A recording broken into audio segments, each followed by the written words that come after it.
ఈనాటి మన ధ్యాన భాగముగా పరిశుద్ధ బైబిల్ గ్రంథం నుండి కొరింథీయులకు రాసినటువంటి 2వ పత్రిక అపోస్తలుడైన పౌలు గారు కొరింథీయులకు రాసిన 2వ పత్రిక 7వ అధ్యాయం మొదటి వచనాన్ని మనం చదువుకుందాం. ప్రియులారా, మనకు ఈ వాగ్దానములు ఉన్నవి కనుక దేవుని భయముతో పరిశుద్ధతను సంపూర్తి చేసుకొనుచు శరీరమునకును ఆత్మకును కలిగిన సమస్త కల్మషము నుండి మనలను పవిత్రులుగా చేసుకుందాము. ప్రార్థన చేద్దాం. ఒక చిన్న మాట. ప్రభు సన్నిధిలో ఆయన కనికరము, ఆయన వాత్సల్యము మనకు తోడుగా ఉండాలని, ఆయన మాటల చేత మన జీవితాలను ఆయన ధైర్యపరచాలని, బలపరచాలని మనం ప్రార్థన చేద్దాం. అందరూ కూడా ప్రార్థనలో ఏకీభవించండి. పరిశుద్ధుడైన మా తండ్రి, నీ పాదములకు వందనాలు, స్తోత్రాలు చెల్లిస్తున్నాను. శ్రేష్టమైన నీ పాదపీఠము చెంత మరొక వారం మాకు అనుగ్రహించి ఆరాధించడానికి, స్తుతించడానికి, మా పట్ల చేసిన మేళ్లను తలపోసుకొని నేను ఘనపరచడానికి ఇచ్చిన అవకాశం కోసం స్తోత్రం. అందరము కలిసి జీవం గల నీ మాటల కొరకు ఎదురు చూస్తున్నా.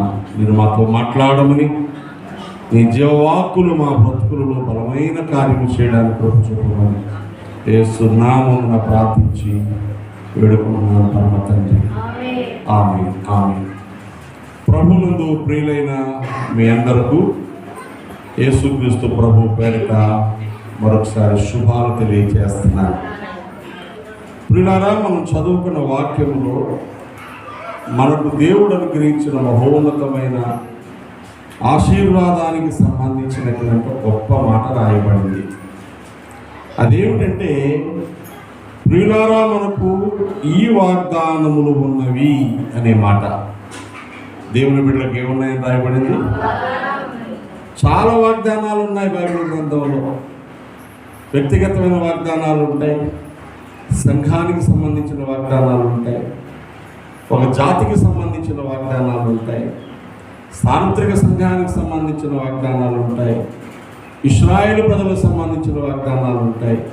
ఇవన్నీ ప్రక్కన పెడితే ఆరాధించే వారికి, దేవునితో సహవాసం చేసేవారికి పర్సనల్గా, వ్యక్తిగతంగా దేవుడిచ్చినటువంటి వాగ్దానాలు కూడా ఉంటాయి.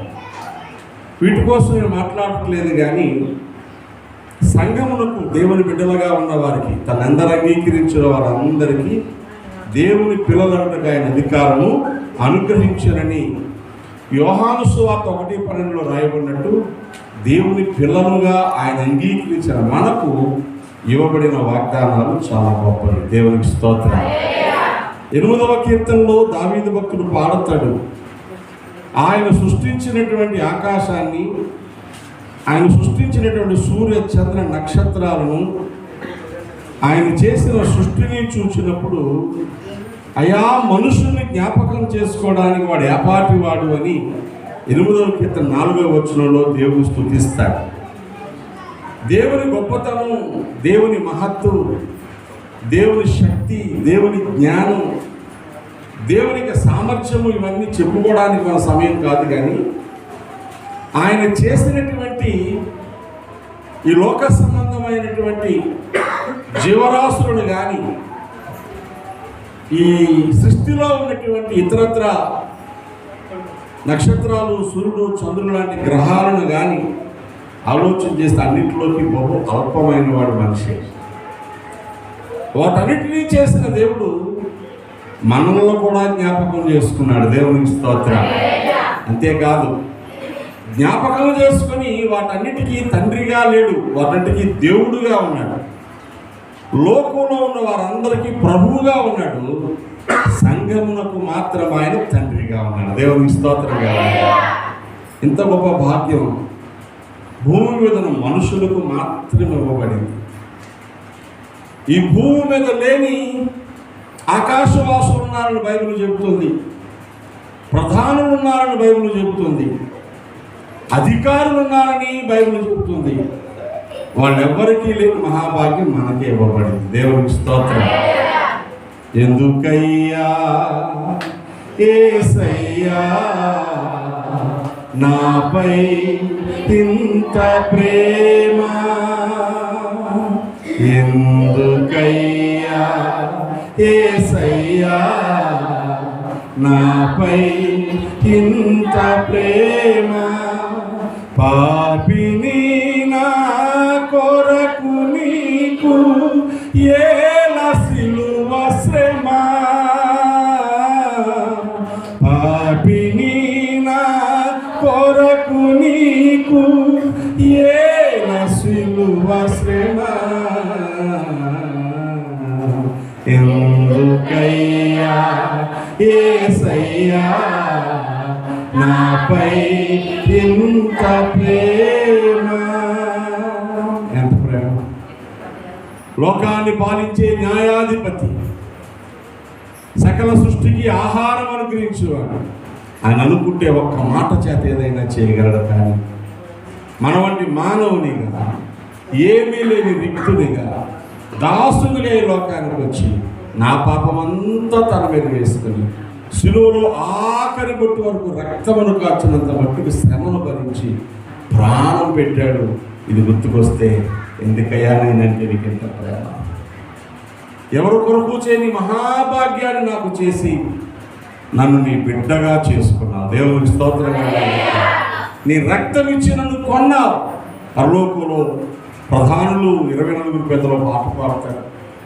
వధించబడిన దేవుని గొర్రె పిల్ల, నువ్వు వధించబడిన వాడవాయి నీ రక్తం ఇచ్చి మా దేవుని కొరకు మనుషులను కొని వాళ్ళకు రాజ్యముగాను యాజకులుగాను చేశావని దేవుని పాట పాడుతున్న ప్రకటన గ్రంథం 5వ అధ్యాయం 10వ వచనంలో రాయబడింది. రక్తం ఇచ్చి మనుషులను కొన్నాడు, నన్ను కొన్నాడు, నిన్ను కొన్నాడు. ఎంత ప్రేమ చూపించాడు! అలాగే దేవుని సన్నిధికి వచ్చిన మనకు ఆయన ఏం అడగలేదు. నన్ను చిన్నపిల్లలు పాడుకునేవారు, వెండియు కోరావు బంగారం కోరావు, వెండియు కోరావు బంగారం కోరావు, వెండి బంగారం లోకమంతా ఇచ్చిన, వెండి బంగారం లోకమంతా ఇచ్చిన నా చిన్న హృదయము కోరునేసుడు, నా చిన్న హృదయం కోరునేసుడు. దేవుని స్తోత్రం. ఏమడిగా నిన్ను రక్తం ఇచ్చి ప్రాణం ఇచ్చి నా బిడ్డవని చెప్పి మనుషులు ఏమడుగుతున్నాడు? ఆయన ఏమడుగుతున్నాడు? అరే నాయన, మీరు నా బిడ్డలు కనుక మీరు కాస్త ప్రత్యేకంగా ఉండండి. దేవునికి స్తోత్రం. ఏమడిగాడండి? వెండి బంగారాల నిలువు దోపులను అడిగాడా? కానుకలు అడిగాడా? కానుకలు తేలేదని ఎప్పుడైనా దేవుడు ఎవరైనా అడిగాడా? మరి ఏమడుగుతున్నాడు?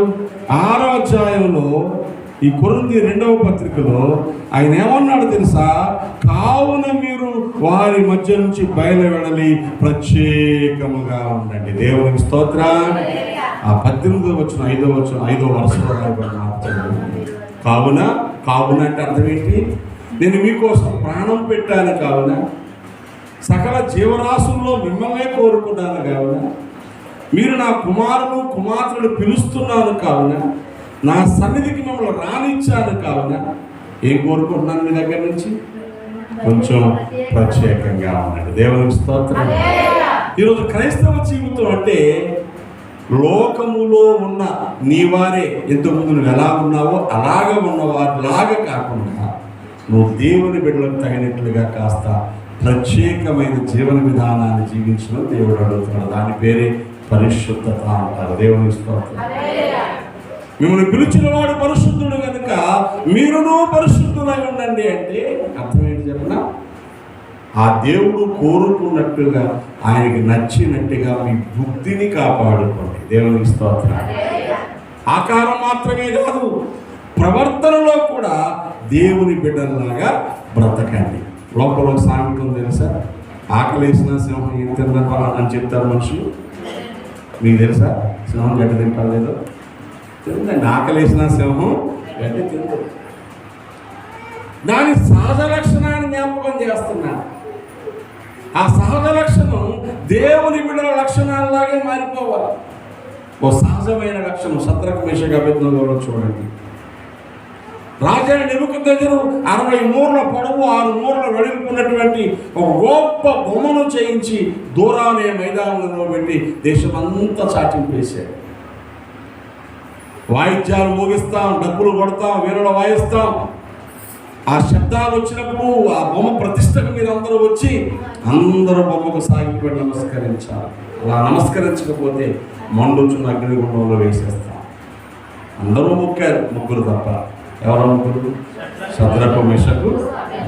అడిగాడు రాజు, ఏమయ్యా, నా ఉద్యోగం చేస్తారు, నా కొలువులో నా దగ్గర జీతం తీసుకుంటున్నారు, నా ప్రజల మీద అధికారులుగా ఉన్నారు, మీరెందుకు మొక్కలేదు? నా చేతుల్లో వచ్చి విడిపించగా దేవుడు ఎక్కడున్నాడు అని అడిగాడు. ఏ దేవుడిని పట్టుకొని ఈ పని చేయలేదు మీరు అంటే వాళ్ళు ఏమన్నారు చెప్పనా? రాజు రాజుగారు కూడా అనట్లేదు. అసలు నీకు జవాబు చెప్పాలని చింతే మాకు లేదు. మా దేవుడు మమ్మల్ని ఈ మరణకరమైన అగ్నిగుండం నుంచి రక్షించడానికి సమర్థుడు. ఒకవేళ ఆయన రక్షింపకపోయినా కూడా మేము మాత్రం ఈ పని చెయ్యము. దేవునికి స్తోత్రం. పొగరా అండి? కాదండి, ప్రత్యేకత అంతే. మేము దేవుని బిడ్డలము కనుక ఈ పని మేము చేయలేము. మా బ్రతుకులు మా దేవునికి అర్పించుకున్నాం, మా బ్రతుకులు మా దేవునికి అప్పగించుకున్నాం. ఆయన పట్ల మా భక్తి భావాన్ని కనపరుస్తాం. మేము చేయలేము. అహష్వేరోషు రాజు కాలంలో ఎస్తేరు రాణిగా ఉన్నప్పుడు ఆ దేశంలో రాజుగారు ఒక శాసనం చేశారు. అదేమిటంటే, నా ప్రధానమంత్రి అగాగీయుడైనటువంటి హామాన్ అనేవాడు నాకు నచ్చాడు. హామాను రోడ్డు మీద వెళ్తున్నప్పుడు ఎవడు కనబడినా మోకాళ్ళ మీద నమస్కారం పెట్టాలి. మంత్రి గారు ఎలా నమస్కారం పెట్టాలి? ఎవడు ఎదురుపడినా ఇలా ఉంగి నమస్కారం పెట్టవు, 2 చేతులు జోడించడం కాదు, మోకాళ్ళ మీద పడి నమస్కారం పెట్టాలి. ఇది రాజాజ్ఞ. అంతే, అందరూ నమస్కారం పెడుతున్నారు. మొర్దెకై ఎస్తేరు అన్న ఉన్నాడు. అతడు మాత్రం ఈ హామాను వెళ్తున్నప్పుడు మోకాళ్ళ మీద పడట్లా. చుట్టూ అడిగారు, ఏమయ్యా మొర్దెకై, రాజాజ్ఞ నీకు తెలీదా అంటే, తెలుసండి రాజుగారంటే నాకు వ్యతిరేకత ఏమీ లేదు, రాజు అంటే గౌరవమే, కానీ నేను యూదుడినండి, నేను దేవుని జనాంగము, నేను అలా మనుషులు మోకాళ్ళ మీద నమస్కారం పెట్టకూడదు అన్నాడు. దేవునికి స్తోత్రం. నేను యూదుడిని కనుక ఆ పని చెయ్యచాలను. గుర్తుందా నువ్వెవరు? ఈరోజు దేవుని బిడ్డలు ప్రార్థిస్తున్నవారు, సంఘాలకు వెళ్తున్నవారు ఏమి చేయవచ్చో ఏమి చేయకూడదు, ఏది మాట్లాడవచ్చో ఏది మాట్లాడకూడదు, ఏ స్థలాలలో ఉండవచ్చో ఏ స్థలాల్లో ఉండకూడదు, ఇది దేవుని బిడ్డలకు తెలియాలి. దేవునికి స్తోత్రం. తెలియకపోతే ఏమవుతుంది? ఇప్పుడు మరి ఏం చేస్తారో తెలియదు, ఎలా ఉంటారో తెలియదు. దేవుని బిడ్డలమే అనుకుని దేవుని నామానికి అవమానం కలిగిస్తారు. కొన్ని ప్రశ్నలు ఉన్నాయి. తాగొద్దని బైబిల్ ఎక్కడైనా చెప్పిందా? చాలామంది అడుగుతారు కదా. బైబిల్లోనే తాగమని ఉంది కదా, తెలుసా మీకు తాగమని ఉందని? ఇలా చెప్తూ కూడా బైబిల్ వచ్చేస్తారు. ఏమండి? మనోవేదనతో ఉన్నవాడికి, శ్రమలో ఉన్నవాడికి, ప్రాణం పోతున్న వాడికి కొంచెం పట్టండి, అక్కడ బాధ మర్చిపోతాడు ఉంది సామెతల గ్రంథంలో. నా ప్రాణం అంతా బాధలో ఉంది కాబట్టి తాగుతాను భాష నేను చెప్పగలను. తాగుతున్నవాడు ఖానాపేణలో ద్రాక్షరసం ఎందుకు పోసారు అక్కడ? దాని సమాధానం నేను చెప్పగలను. అది వాళ్ళ ఆచారం. దేవుని స్తోత్రం. ఎవరి ఆచారం? ఆ దేశంలో వాళ్ళ ఆహారంలో భాగం అది. ఆడామగా ద్రాక్షరసం తాగుతారు అక్కడ. మరి మీ ఊళ్ళో కూడా భోజనాలు ఆడడానికి మాకు వాటింటే నువ్వుతారు. ఇది ఆచారం కాదు, ఇది అహంకారం, దురభ్యాసం. సరే, మీ ఊళ్ళో అలవాటు ఉంది, కానీ దేవుని బిడ్డలైతే మద్యపానము మంచిది కాదు. దేవుని స్తోత్రం. మద్యముతో మత్తులై ఉండకండి, దాంట్లో దుర్వ్యాపారం కదా వాక్యం చెబుతుంది కనుక మేము మానేసాం అంతే. దేవుని స్తోత్రం. నేను దేవుని బిడ్డను కనుక త్రాగను అని చెప్పి దమ్ము నీకు ఉండాలి. మా వాళ్ళేనండి ఆ చచ్చిపోతే ఇచ్చేసారండి, 100 కింద ఇచ్చేసారండి, వద్దన్నా ఇచ్చేసారండి, అక్కడ తాగేసారు ఇక్కడ వాగేస్తారంటే కుదరదు. నువ్వు దేవుని బిడ్డవు కనుక you have to know the distinction between the people of God and the Gentiles, లోకములకు దేవుని బిడ్డలకున్న మధ్య తేడా నీకు తెలియాలి. వాళ్ళకి నీకు తేడా ఏంటి అసలు? అక్కడ చేసినట్టు ఇక్కడ చేస్తే కోపం వస్తే అరిసేసి వీధుల్లో కూడా కొట్టుకుందాం, కానీ మనం కొట్టుకోలేము. ఎందుకంటే నేను దేవుని బిడ్డని కనుక నా కేకల వీధుల్లో వినబడకూడదు. అన్యాయాన్ని సహించడం నాకు నేర్పించాడు.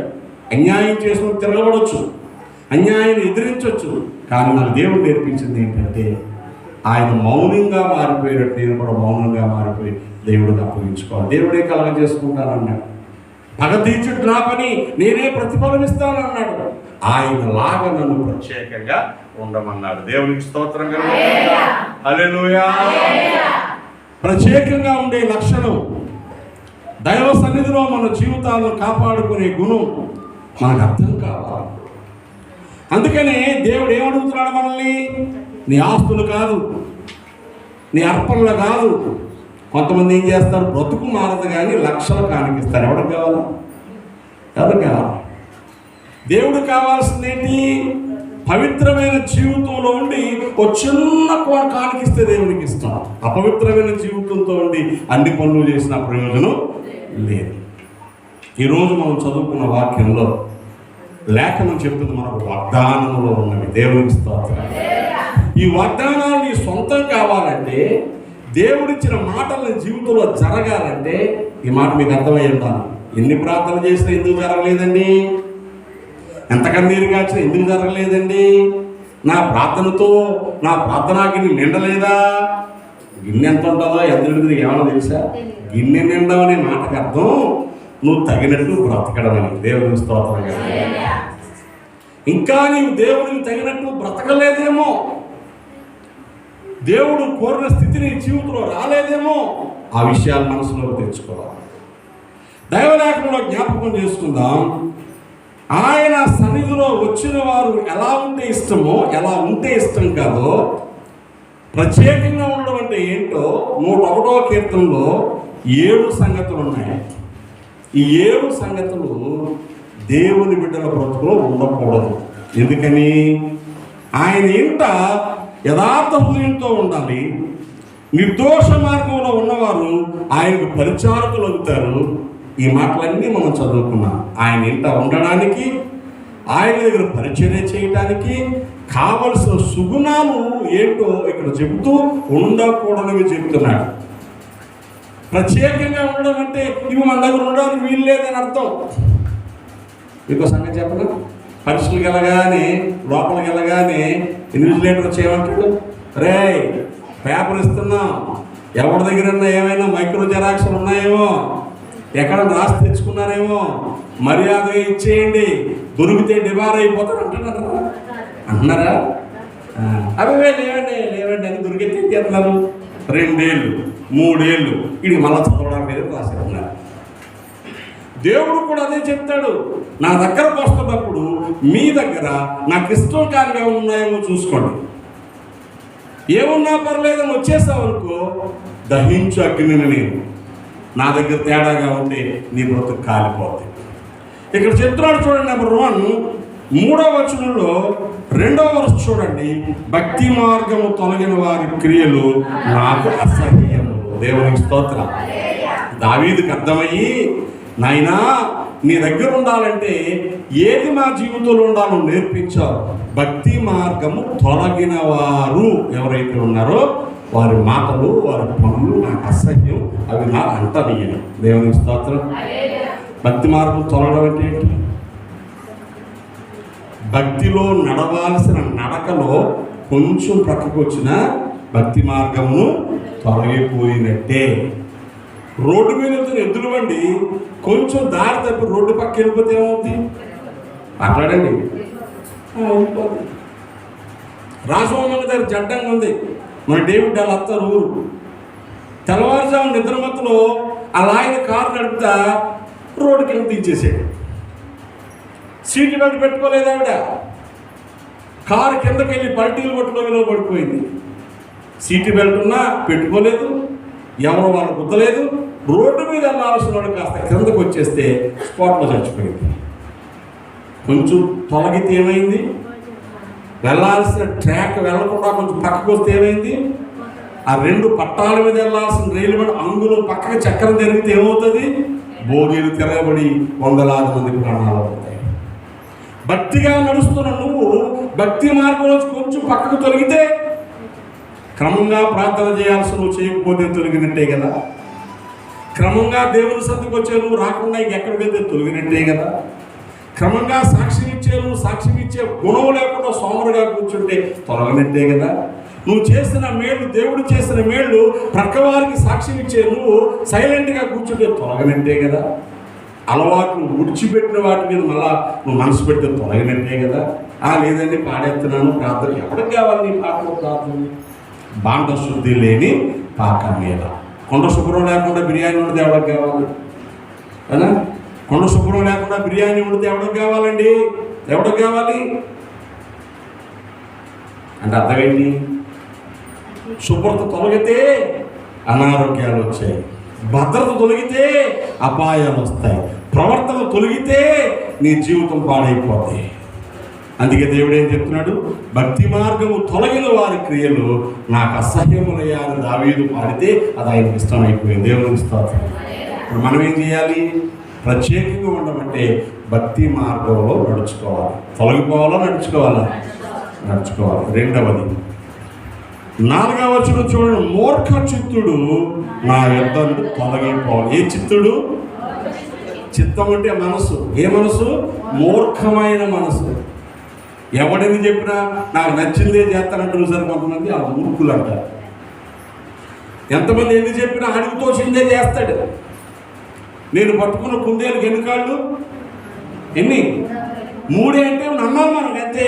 నా కుందేలు 3 కాళ్ళే, 4 ఉండబట్టి అవునరా బాబు 3ఏనా? గోధుమలు రోటిలో పోసి దంచినట్టు దంచినా మూర్ఖుని యొక్క మూర్ఖత పోదట. చెప్పండి ఎవరు? మోసము చేయవాడు నా ఇంట నివసించరా. దేవుని బిడ్డలు వాగ్దానం గల వారు ఏం చేయకూడదు? మాట ఇస్తే నిలబెట్టుకోవాలి, వాగ్దానం చేస్తే నెరవేర్చాలి. మాట ఇచ్చి తప్పిపోతే దాన్ని లీగల్ పరిభాషలో ఏమంటుందో తెలుసా? చీటింగ్ అంటారు. దానికి పెట్టే కేసు 420. పోలీస్ స్టేషన్లో 420 కేసు పెడితే లోపల వేస్తారు. చీటింగ్ కేసు, మోసం చేసినట్టు లెక్క. లోకంలోనే ఎంత ఉంటే మరి దేవుడి దగ్గర ఎన్ని మాటలు ఇచ్చావు? ఎన్ని మాటలు ఇచ్చావు? ఎన్నిసార్లు తప్పిపోతావు? మోసం చేసే నువ్వు పరిశుద్ధుడు ఎలాగవుతావు? మనుషులను మోసం చేయొచ్చు, ఎవరిని మోసం చేయలేరు. నలదీపత్రులు అంటాడు, మోసపోకుడి దేవుడు వెక్కిరించవాడు. ఆలటంలో అన్నాడంటే, రే ట్రైన్ ఎక్కి టీటీని మోసం చేసేసాను. ఎవరిని? ట్రైన్ ఎక్కి టీటీని మోసం చేశాడట. ఏం మోసం చేసేవారంటే, టికెట్ ఏదని అడిగాడు, టికెట్ తీయలేదన్నాను, ఫైన్ వేసేసాడు. కానీ టికెట్ తీసాను, ఆ టికెట్ తీయలేదు అనుకో ఫైన్ వేసేసాడు. నాకు మోసపోయే టీటీ అన్నాడంట. ఎవరు మోసపోయాడు? మీరు చెప్పండి, ఎవరు మోసపోయాడు? వీడు ఎరుమోహోడు, టికెట్ తీశాడు, ఫైన్ కట్టాడు, పైగా టీటీ మోసపోయాడు అనుకుంటున్నాడు. ఎవరు మోసపోయాడు? మనం అలాంటి వాళ్ళమే. దేవుడికి ఏం తెలుసులే, దేవుడు చూస్తాడా, ఏదో పాస్టర్ ఒక పక్కన అలా చెప్తారు కానీ దేవుడికి ఏమీ తెలుసా అండి? చూడండి, తెలుసో లేదో దేవుడు చెప్పే మాట 50వ కీర్తనలో ఉంది. 50వ కీర్తనలో 18వ వచనం, నీవు దొంగను చూసినప్పుడు వారితో ఏకీభవించదు, వ్యభిచారంతో నీవు సాంగత్యము చేసేదు, కీడు చేయవలనని నోరు తెరుచుచున్నావు, నీ నాలుక కపటము కల్పించుచున్నది. అర్థం చేసుకోండి, కప్పల్లా బెకబెకలాడకుండా చెప్పే మాట అర్థం చేసుకోండి. నీవు కూర్చుండి నీ సహోదరుని మీద కొండములు చెప్పుచున్నావు, నీ తల్లి కుమారుల మీద అపనిందలు మోపుచున్నావు. ఇవన్నీ ఎవరు చేసే పనులు? దేవుని బిడ్డలు చేయాల్సిన పనులు అయితే కాదు. నువ్వు చేసే పనులు అయితే నాకు సంబంధం లేదు. ఇవన్నీ చేసి ఇట్టి పనులు నీవు చేసినాను, నేను మౌనునై ఉంటుని. ఏం చేస్తున్నాను? నేనేం మాట్లాడలేదంటే అర్థం ఏంటి? దేవుడు తెలిసినా తెలియదేనా? ఆయన మాట్లాడలేదు కాబట్టి అందుకు నేను కేవలము నీ వంటి వాడనని నీవు అనుకుంటువి. ఏమనుకుంటున్నావు? మాట్లాడలేదు కాబట్టి, అబద్ధం ఆడితే మాట్లాడలేదు దేవుడు, అప్పుడు నువ్వేమనుకుంటే ఈయన అబద్ధం చెప్తాడు కావాలి, అందుకే మాట్లాడలేదు. దొంగతనం చేసినా దేవుడు మాట్లాడలేదు కదా, దేవుడు కూడా అప్పుడప్పుడు దొంగతనం చేస్తాడు కావాలి, అందుకే మాట్లాడలేదు. అర్థమవుతుందా? భార్య ఉండగా ఇంకో భార్య వద్దు అన్న దేవుడు చెప్పాడా లేదా? చెప్పలేదంటే మనం ఏమనుకుంటున్నాం, ఈయన కూడా ఇంకో భార్య ఎందుకు కావాలనుకుంటున్నాడా? అలా ఉన్నావో చెప్పరు. కానీ ఈయన మౌనంగా ఎందుకున్నాడు అంటే, అయితే నీ కనుల ఎదుట ఈ సంగతులను నేను వరుసగా ఉంచి నిన్ను గద్దించేదను. దేవుని మరచువారులారా, ఇది ఆలోచించుకోండి. లేని ఎడల నేను ఇప్పుడు చీల్చివేయుదును, తప్పించేవాడెవడు లేకపోను. దేవునికి స్తోత్రం. ఏమర్థమైంది? ఇప్పుడు సైలెంట్గానే ఉన్నాడు, కానీ ఒకరోజు వరుసగా పెడతాడు నీ ముందు. నువ్వు దేవుళ్ళలోకి వచ్చినప్పుడు 2015 సంవత్సరంలో దేవుడిని నమ్ముకున్నావు. నువ్వు ఎప్పుడో 1980లో పుట్టావు. 40 సంవత్సరాల వయసులో దేవుడిని నమ్ముకున్నావు. ఆ 40 సంవత్సరాల్లో నువ్వు చేసినవన్నీ ఆయా కొట్టేశాడు, ఇంకేం లేవు. పాత ఏమి గుర్తు చేసుకోవడం. ప్రభువా, తెలుసో తెలియకో నా బ్రతికిలాగా అయిపోయిందయ్యా, నువ్వు నా తండ్రివి అన్నావు కదా.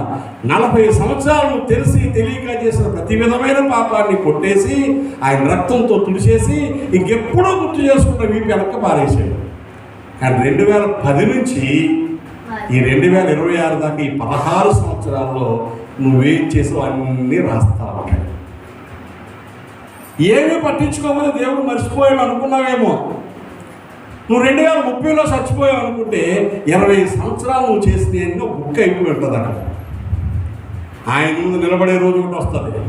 అప్పుడు మొదలు పెడతాడమ్మా, ఇదిగో నువ్వు 80లో పుట్టావు, 2010లో నా దగ్గరకు వచ్చావు, 40 ఏళ్ళు నాకు ఏమైందో తెలియదు, మొత్తం అన్నీ మర్చిపోయాను. 10 నుంచి 2010 జనవరి 1వ తారీఖు నుంచి జనవరి 2, 3, 4 ఇలా తేదీల వారిగా నువ్వు ఏం చేసావు మొత్తం అన్నీ ముందు పెడతాడు. మంచి చేసావనుకో, ఫలానా రోజు నువ్వు భలే ఏడ్చావు, ఫలానా రోజు నువ్వు భలే కడుపు మార్చుకుని ఉపవాసం అన్నావు, ఫలానా రోజు నీ బిడ్డలో పెట్టాల్సిన దాన్ని ఆపేసి దేవుని సేవలో సువార్త ప్రకటించడానికి ఇచ్చావు, ఫలానా రోజు మండు టెంట్లో ఇన్ని కిలోమీటర్లు నడిచి వెళ్ళి అక్కడ ప్రార్థనలో ఉన్నావు. శబాష్. ఇలా కొన్నిసార్లు ఉడికొస్తానని చెప్పి ఎగ్గొట్టావు. ఇక్కడేమో దైవజనులు కన్నీరు గారుస్తుంటే ఫంక్షన్కి వెళ్ళి బిర్యానీ తిన్నావు అక్కడ నువ్వు. ఇక్కడ మందిరంలో ఉన్న వాళ్ళు భాగాలో భాగరించలేదు, కానీ ఎవరికో బంధువు బాగలేదంటే పారిపోయి ఆసుపత్రులు తిరిగావు. నువ్వు నా బిడ్డవు కదా, నువ్వు ఎందుకు ఇలా చేసావు అని ఏం చేస్తాడు? వరుసగా చిన్నవి, పెద్దవి, మంచివి, చెడ్డవి. అదే కొరంది 2వ పత్రిక 5వ అధ్యాయం 10వ వచనం రాయబడింది. మనం దేహముతో జరిగించిన వాటి ఫలము ప్రతివాడు పొందినట్లు అవి మంచివైనా సరే చెడ్డవైనా సరే ప్రతిదానికి జవాబు చెప్తాం. మనం ఏమనుకుంటాం? మర్చిపోతాంలే, దేవాలైనా ఏదో అయిపోయిందని క్షమించి సరి చేస్తాడు. అక్కడ అపరాధాలు పాపాలు క్షమిస్తాడు, కానీ నీ జీవితంలో వాంటెడ్లీ చేసిన తప్పులన్నీ వరుసగా పెట్టేస్తాడు. కాబట్టి ఆయన ఏమంటున్నాడు? మోసము చేయవాడు నా ఇంట నివసించారా. 7వ మాట 101వ కీర్తన 7వ వచనం 2వ భాగంలో ఉంది. అబద్ధములాడేవాడు నా కళ్ళెదుట నిలవడు. ఇప్పుడు దాకా ఉండరాదు, చేయకూడదు, ఉండొద్దు అని చెప్పాడు. ఇప్పుడు ఏమన్నాడు? నా కళ్ళెదుట ఉండడా. అబద్ధం ఆడేవాడు ఎవడైనా నా కళ్ళు ముందు ఉండడు. అర్థం ఏంటి? నాతో పరలోకానికి రాడు అని అర్థం. ఎంత చిన్న విషయం అది. అబద్ధ జీవితం దేవునికి నచ్చలేదు. ప్రకటన గ్రంథము 22వ అధ్యాయం, ప్రకటన గ్రంథములో 22వ అధ్యాయంలో పరలోకానికి ఎవరు రారో ఓ మాట చెప్పాడు. అక్కడ 15వ వచనం, కుక్కలు, మాంత్రికులు, వ్యభిచారులు, నరహంతకులు, అబద్ధమును ప్రేమించి జరిగించి ప్రతివాడు వెలపట్టుంటారు. దేవునికి స్తోత్రం. ఒక పెద్ద లెక్క ఉంది, ఇవన్నీ చెప్పడానికి సమయం కాదు. కుక్కలు తిని ఏం చేస్తాయి? కక్కేసి మళ్ళీ తింటాయి. కుక్కలు అంటే కుక్కలు రావండి, పందులు వస్తాయని అడగకూడదు. కుక్కలు అంటే అర్థం జంతువులని కాదు, ఇక్కడ కుక్క లాంటి బుద్ధులు రావాలి. వదిలేసిన దానికోసం త్రాగను అని చెప్పి మళ్ళీ తాగుతున్నాడు కుక్క, తిరగను అని చెప్పేసి తిరుగుతున్నాడు కుక్క, మోసం చేయని చెప్పి మోసం చేయాలి కుక్కలు. ఇలా కుక్క లాంటి బ్రతుకున్న వాళ్ళు పరలోకానికి రారు. ఇంతే సింపుల్. ఇక ఇంతకంటే పెద్ద శిక్ష ఏముంటుంది? ఇప్పుడు ఉన్నాం కాబట్టి తండ్రి అంటే అన్నం పెడతాడు, బట్టలు ఇస్తాడు, ఏడిస్తే కన్ను తీరుస్తాడు, మేలు చేస్తాడు. కానీ ఎక్కడ రాదు? చెప్పండి ఒకసారి. మరి పరలోకాన్ని పోగొట్టుకునేంత పనికి మాలి మనం ఎందుకు చేయాలి? మార్చబడాలి. రెండు, కుక్క విశ్వాసానికి ప్రతీక అంటాం. కానీ కొన్ని కుక్కలు ఏమని తింటాము? విశ్వాసం లేని కుక్క. కుక్క దేని రుజువు అంటాం? మళ్ళీ ఏమని తిడతాం? సిగ్గు లేని కుక్క. కుక్క సిగ్గు ఉంటుందా? అంటే ఈ గుణాలన్నీ కుక్క లక్షణాలు. సిగ్గుమాలిన పనులు చేసేవాడు, ఉద్దన్న చోటికి మాటి మాటికి పరిగెత్తేవాడు, అర్థమవుతుందా? చేయకూడదు చేసేవాడు కుక్కలు. మాంత్రికులు అంటే అర్థం ఏంటి చెప్పరా? మంత్రాలు వేసేవాళ్ళు కాదు అర్థం. ఏదైనా మంత్రం వేసినట్టు సులువుగా జరిగిపోవాలని కోరుకునేవాడు. అంటే ఊర్లో మంత్రాలు చెప్తాయా? అవునా? మాట్లాడండి. మరి ఎలా అవుతాయి? ఎలాగవుతాయండి? పప్పులు కొనే దగ్గర నుంచి వండేదాకా పెద్ద ప్రాసెస్ కదా. అలా కాదండి, ఎలా ముందెట్టుకొని ఓం బియ్యం పుస్తకం చెప్పుకొని ఏమైపోవాలా అంటే జనాలు కూడా సంఘాలకు వచ్చేమనుకుంటున్నారు? తాగి తాగి తాగి గుర్తులు చెడిపోతాయి, ఆడు బ్రతుకు పాడైపోతుంది. డాక్టర్ నుండి తీసుకోమంటారు. ఇప్పుడు తాగి దేవుళ్ళకి చెత్తను బాగా చేయమని. వారాన్ని బాగా అవుతుంది, ఒక సంవత్సరం రాము. భక్తులు కట్టుకో, బ్రతుకు మార్చుకో, ప్రవర్తన మార్చుకో. కానీ అక్కడైతే ఆసుపత్రికి 2 వారాలనే వెళ్తాడండి. ఇక్కడేమైపోవాలా? టక్కుమని అయిపోవాలి. ఇక్కడ నచ్చదు కదా, ఇంకెక్కడికో పోతాడు. 20,000 30,000 నుంచి తాడు కట్టి చేసుకుంటాడు. అంటే దేళ్ళు అయిపోవాలని కోరుకుంటున్నారు? మంత్రం. ఒకవేళ లోకస్తులు తగినది దేవుని బిడ్డలు అయిన కూడా షార్ట్ కట్లు నమ్ముకున్నారు అనుకోండి, వాడు పరలోకం వెళ్ళడం అర్థం. దేనికైనా నేల తవ్వి విత్తనం వేసి మొలకెత్తాక జాగ్రత్తగా కాపాడితే ఒక కాలం వచ్చినప్పుడు పంట పండుతుంది. దేవుని స్తోత్ర. రాత్రి మొక్క వేయగానే పొద్దున్నే పంట వచ్చిందనుకోండి, అది మా ఐదారు పంట. ఏ పంట? పాస్టర్ గారు ప్రార్థన చేస్తే, ఏ పాస్టర్ గారు? ఒక అమ్మ అంటారు, మా పాస్టర్ గారు ప్రార్థన చేస్తే పురుగులు మెరుపులు సౌండ్లు వచ్చేస్తాయి మైక్లో నుంచి. ఇలా రాబెట్టి అంటే రాదు. ఉరుములు మెరుపులు మైక్రోలోంచి వస్తే పాస్టర్ గారు గొప్పడా? ఆ బుర్ర ఇంకా ఎదగలేదు. ఎక్కడ ఉండిపోయింది? మట్టి పిసుకుని ఉండిపోయింది. మైక్ సెట్లతో ఆ పాస్టర్ గారు ఎప్పుడు తెల్ల బట్టలు వేసుకుంటాడు దేవకుంటున్నాడు. లోపలంతా నల్లగా ఉంటాడు. ఇంట్లో పిల్లల్ని గాత్రం చేయడు. ఎవరిని గాత్రం చేయడు? ఇంట్లో భార్యతో మర్యాదగా మాట్లాడు. అప్పుడప్పుడు భార్యను కూడా కొడతా ఉంటాడు. ఊళ్ళో మొత్తం తెల్ల బట్టలు వేసుకుంటే ఈ బట్టలు చూసుకోకపోతుంది అమ్మ. మీరు చెప్పండి, మంత్రమేనా కాదా? అది మంత్రమేనండి. అమ్మా ఇగో ప్రభు చెప్పారా మీ ఇంటికి రమ్మని. ప్రభు చెప్పకపోతే వెళ్ళబెట్టి మీ ఇంటికి. విశ్వాసం ఇంటికి వెళ్ళాలా? దేవుడు చెప్పకపోతే వెళ్ళాలి. ఎప్పుడు రాని సడన్గా వచ్చాడంటే ఏదో కారణం ఉంటాం. అలా కాకుండా మాటి మాటికి వారం కోసం దేవుడు వెళ్ళమంటాడా? వెళ్ళమంటండి, వెళ్ళాలి అంతే. దేవుని స్తోత్రం గారు. మంత్రాలు ఇంకేమున్నాయండి? వ్యభిచారులు, నరహంతకులు, విగ్రహారాధికులు, అబద్ధములు ప్రేమించి ఎక్కడుంటారు? పరలోకంలో, బయట. కాబట్టి దేవుడు ఏం చెప్తున్నాడు? భక్త కోమం ద్వారా, ప్రియులారా, మనకు ఈ వాగ్దానములు ఉన్నవి. ఆయన మనతో ఉంటానన్నాడు, తండ్రి అయి ఉంటానన్నాడు, దేవుడు అయి ఉంటానన్నాడు, ఆశీర్వదిస్తానన్నాడు, మనతో సంచరిస్తానన్నాడు. కాబట్టి మీరేం చేయాలి? కాస్త ప్రత్యేకంగా ఉండండి. దేవుని స్తోత్రంగా ఉండండి. ఎలా ఉండాలా? గట్టిగా చెప్పండి, ఎలా ఉండాలి? సెపరేట్గా ఉండండి. మాట మార్చుకోండి, బుద్ధి మార్చుకోండి, అలవాట్లు మార్చుకోండి. 7 లక్షణాలు చెప్పాను, ఏమి లోపం లేకుండా చూసుకోండి. అప్పుడు దేవుడు ఎక్కడ ఉంటాడు? ఎక్కడ ఉంటాడు? అయ్యగారు మీకు తెలియదు కానండి, మీ దగ్గరనే ఉంటాడు లేదు కానండి. దేవుడు ఆత్మలో ఉంటాడమ్మా, ఉంటాడు. ఎందుకంటే నోరు తెరిస్తే మంచి కూతురు మాట్లాడతాం. నీ దగ్గర ఎవరు ఎక్కడ ఉంటాడు? మళ్ళీ ఆవిడతో ఎలా ఉంటుంది? నా దగ్గరన్నా ఉంటాడు ఉంటాడు కానీ ఆవిడ దగ్గర ఎప్పుడు ఉంటాడంట. ఉంటాడు ఉంటాడు ఎప్పుడు దొరికి బుద్ధి అంతా పక్కనే ఉంటాడు. అహంకారం, అహంకారం. జీవితాలు దేవుడికి అప్పగించుకొని శ్రమలు వచ్చి, కష్టాలు వచ్చి, కన్నీళ్లు గాచి, వీళ్ళు ఎందుకు మన కోసం చెప్తున్నారు విందాం నాలో తిరిగి మనకే చెప్పేస్తాడు. సువార్త వచ్చిన చిక్కు వినడానికి ఇష్టపడరండి. కొంచెం ప్రత్యేకంగా ఉండాలి. దేవుని బిడ్డలు ఎలా ఉండాలా?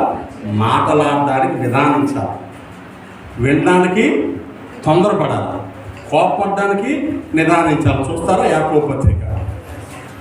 ఈ మాట చదివితే మనం ప్రార్థన చేసుకుందాం.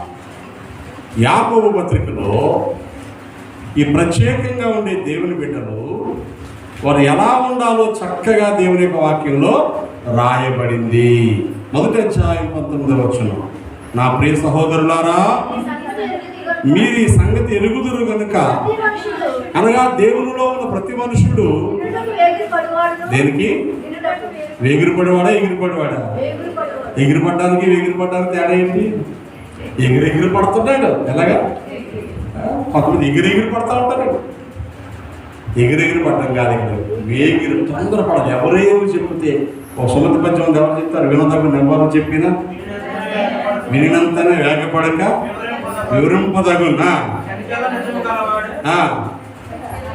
కనికల్లా నిజము గలవాడే, నిజము గల మనుషుడు నీతిపరుడు ధన్యుడు సుమతి. దేవునికి స్తోత్ర. ఎవరేం చెప్పినా ఏం చేయాలి? వినాలి. నువ్వు నాకు చెప్తావు, ఏం చెప్పాలి? నువ్వు నాకు చెప్పేవాడు. మరి ఉదయకాలం వస్తే అలాగే ఉంటారు.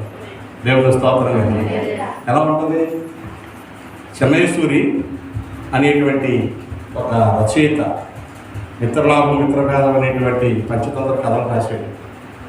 ఆయన అన్నాడు, పోగాలో దాపురించిన వారికి చెప్పుడు మాటలు చెబుతాడు. అర్థమవుతుందా? పోయే కాలం వచ్చాడు మంచి మాటలు ఆలకించడం ఎవరు? ఆడు ఎట్లేదంటే అర్థం ఏంటి? వీడు పోయే కాలం వచ్చిందని అర్థం మనకి. ఇంకా అది చెప్పకూడదు. మనం పోనవారు ఎవరేం చెప్పినా విని అందులో మంచి తీసుకోవాలి. దేవుని స్తోత్రం.